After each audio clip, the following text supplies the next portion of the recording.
لە بەرنامەیەکی ڕاستەوخۆدا هەڕەشەی کوشتن لە ڕۆژنامەنووسێکی وەرزشی عێراقی دەکرێت لەلایەن چێوە لەلایەن یاریزانێکی پێشووی هەڵبژاردەی عێراقەوە. ئەو یاریزانە چێیە؟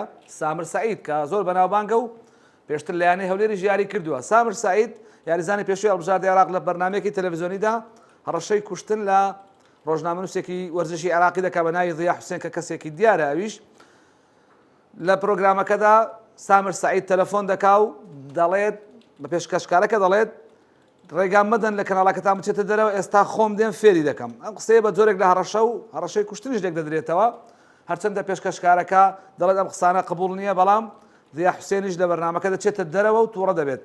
هاوکات ضیا حوسێن دەچێت شکایەت دە و وەرزشوانە دەکات لە سامر سەعید و خۆشی لە فەیسبوک وڵاوی کردوێتەوە کە لە بنکەی پۆلیسی کەڕادەمەریەم لە بەغدا سکاڵای یاسایی لەسەر سامر سەعید تۆمار کردووە و هەروەها نووسیوێتی هەر شتێکم لێ بێت سامر سەعید لێ بەرپرسە.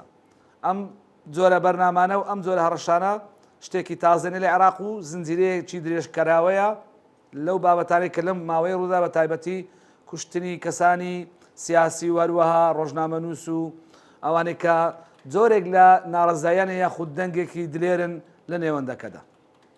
وردەکاری زیاتر لە 1964 دۆتکەی ئاردی بخوێنەوە.